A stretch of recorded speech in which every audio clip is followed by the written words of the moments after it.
Welcome, curious minds, to another deep dive. Today we're navigating a really unusual report. It's about a claimed widespread blackout in Europe, and it comes with well, a remarkable explanation for its cause and some very intriguing future predictions. Yeah, and the source material is, let's just say, unconventional. We're looking at a transcript from something called an investigative hypnosis session that goes into these events. Exactly. And because that method is so unique, we've also brought in a second source. This one gives us some crucial context on, how to critically evaluate information that comes from methods like that. Right, which is pretty vital here, I think. Absolutely. So our mission today is twofold, really. First, explore these pretty dramatic claims from the hypnosis session. But maybe more importantly, understand the critical lens we need to view them through.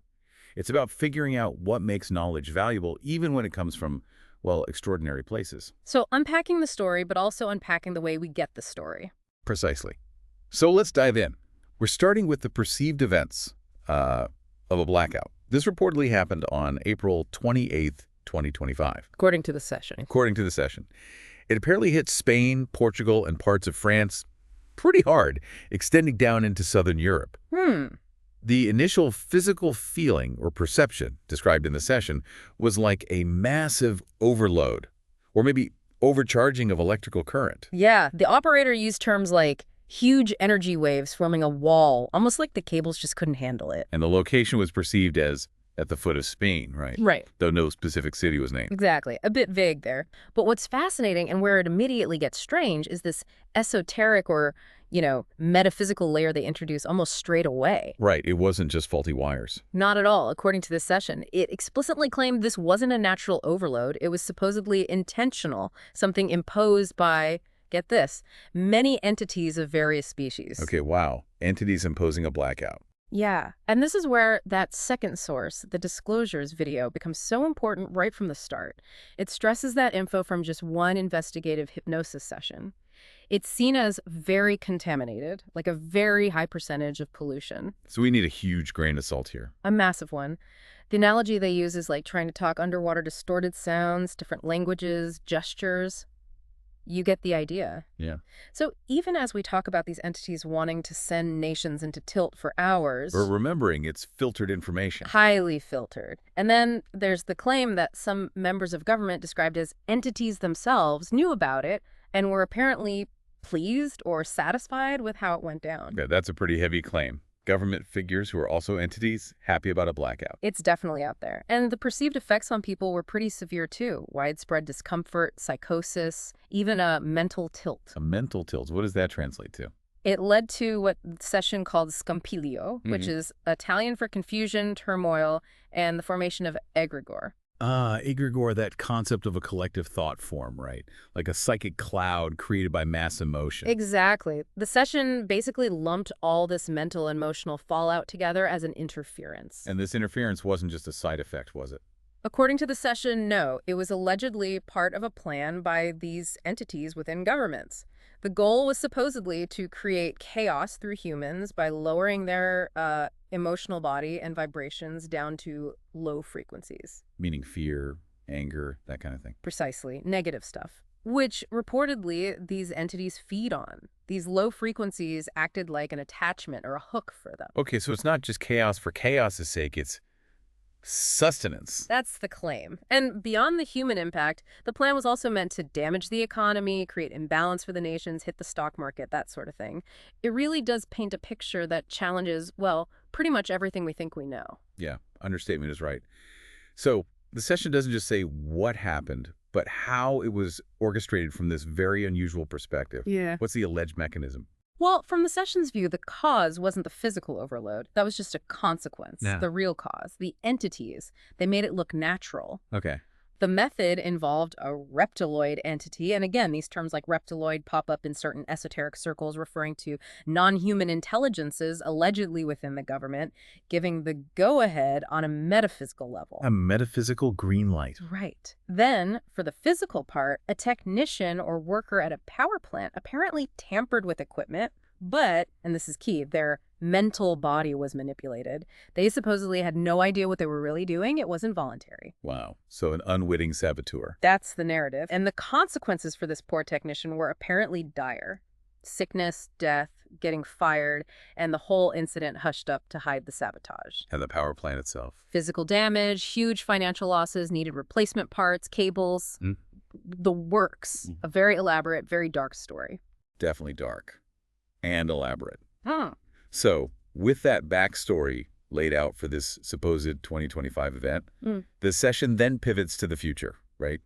With more predictions. It does. And they're pretty startling, too. Apparently, more blackouts are on the way. Oh, great. We're next. Italy is specifically named as the first target, followed by other European nations.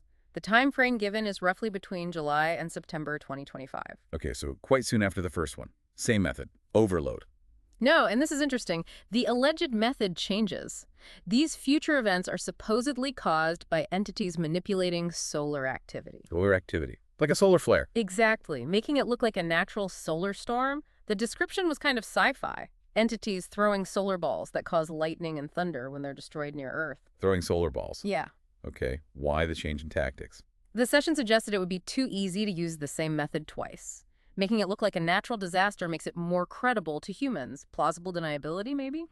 Makes a certain kind of twisted sense. And the impact of these future blackouts. Projected to be much worse. Lasting days, not hours. Affecting all electrical devices, even unplugged ones, apparently. Internet, cars stopping when batteries die. Just total darkness. That sounds genuinely terrifying. Days of total darkness. It does, and stepping back again, the session tries to give a broader context for why these places are being targeted. Right, why Europe? Why Italy specifically? It suggests these events would have global economic repercussions, disrupting production, exports, and so on. As for the targets, the session described a kind of pyramid structure. Italy and Europe were at the top, the primary targets. Russia and the US were lower down.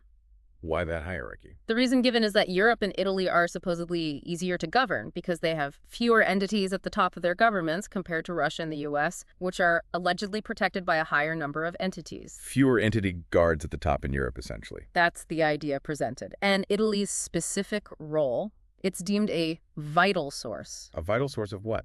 Of imbalance and low frequencies. Apparently, Italians, according to this session, generate more of this negative energy, both physically and subliminally, and have more beliefs that contribute to it.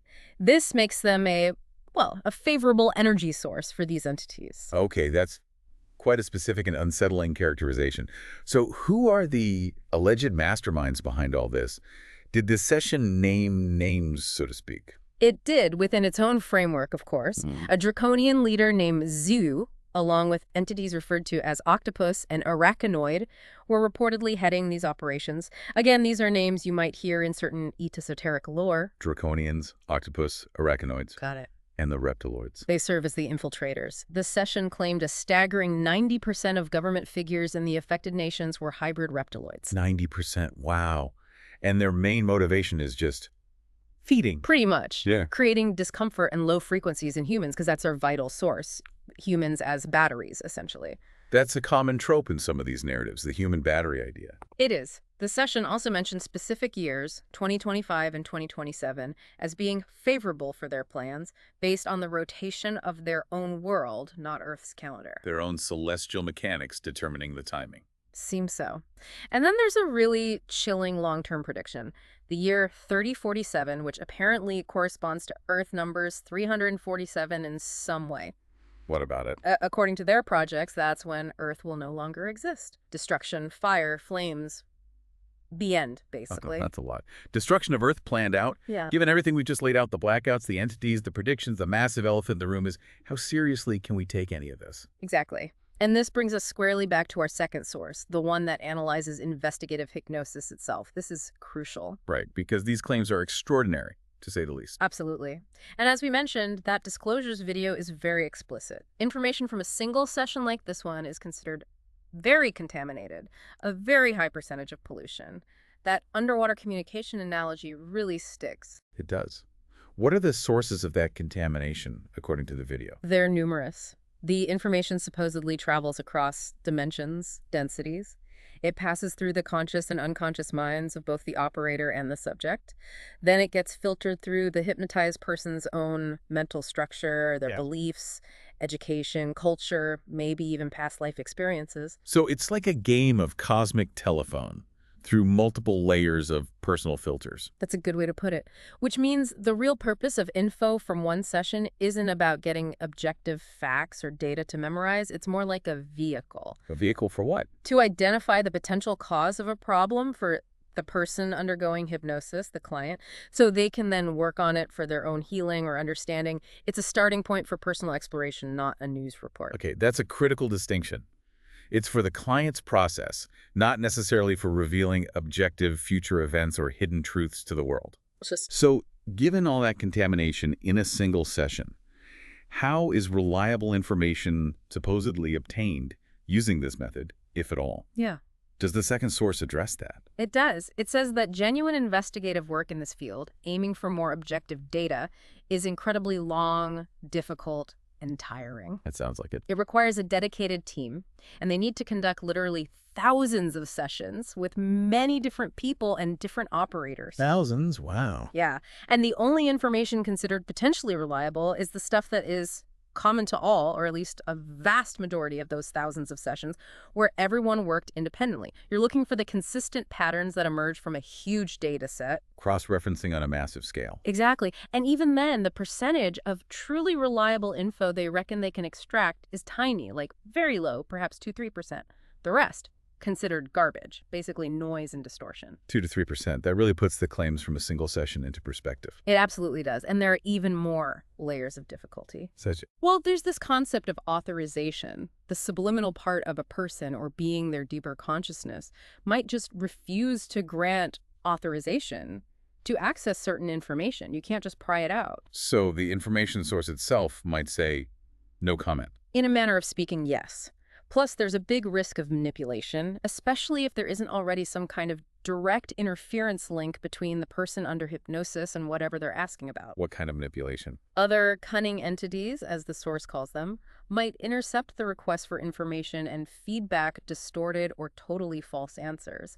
They might pretend to be the source being asked, but they're doing it for their own reasons, adding more noise and deception. Okay, so it's not just filtering, it's potential active disinformation from other sources within that metaphysical realm. That's the potential complication highlighted. It really underscores how crucial the operator's role is, not just to relay information, but to try and discern what might be useful for the client's problem solving versus what's just noise, distortion, or manipulation. It's far from simple data collection. Wow, yeah. We definitely started this deep dive with these almost apocalyptic claims, specific dates, these bizarre entities, global events.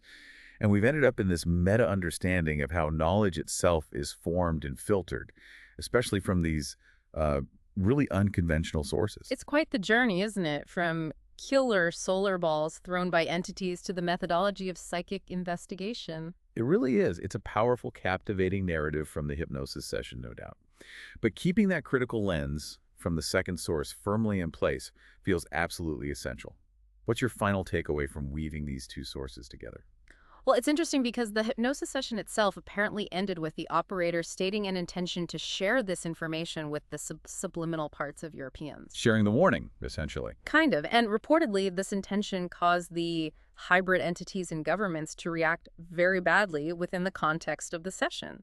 It suggested the projected future then showed some change, entering a phase of equilibrium. So the act of observing or intending to inform changed the outcome. Or the perceived outcome, at least. That's the implication within the session's narrative. So maybe the provocative thought for you, the listener, is this.